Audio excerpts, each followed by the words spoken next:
everyone. I hope you're having a happy day today so far, and I hope it gets happier with some of these tips. So we'll dive right into how to deal with messy eaters. Babies are really messy in general, but when it comes to them learning how to eat, they get a little bit extra messy. And really, to make life easier, start having the mindset of providing your baby with a fun and pleasant experience and kind of lay back on being obsessed with making sure everything's clean and neat and tidy. So let's dive in. Number one is to be prepared.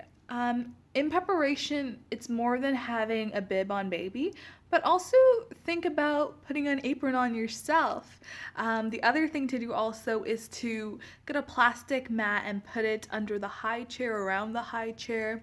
And if that's something difficult for you to buy or get, just newspapers. Grab some newspapers, lay them on the floor. So when messes happen, it's a little bit easier. And the last thing to keep on you is a damp cloth or a wet wipe in case things get a little messy. You can just quickly wipe things away. Number two is to provide a distraction.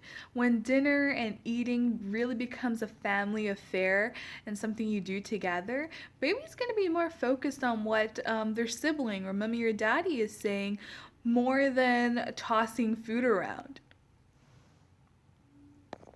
Number three, call it quits. Hey, if you're having a hard time, baby's frustrated and tired, or whatever it may be, call it quits.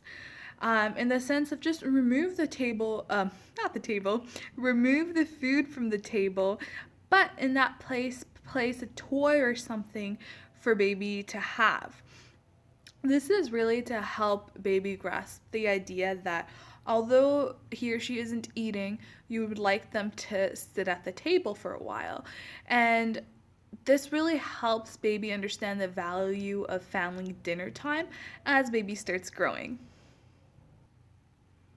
Number four, keep dinner time short.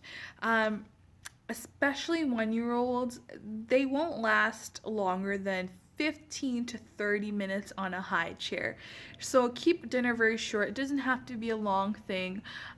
Even if they're not finishing too much, maybe take a break, but keep it short and not too long. Number five, nip food throwing in the bud. When baby starts throwing around food, tell baby, I don't like food throwing. This is not the right thing to do. And then don't get mad about it. Really don't get mad about it. If you have that mindset of getting irritated, you're not going to have a good time.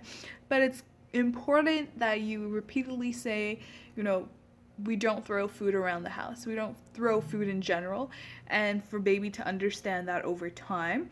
But don't get mad about it. And if the food throwing still continues, start to feed baby yourself or just conclude the meal depending on how much they started to eat.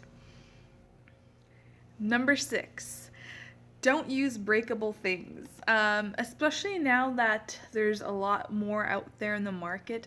I've noticed a lot of young parents opting for plastic trays. They're really easy to use and quick to buy. You can grab them on Amazon probably, but avoid having a whole plate on that high table and having it fly across the room. Instead, have these trays and you can clean it directly, or even use the tray that comes with the high tray. That's absolutely fine as well.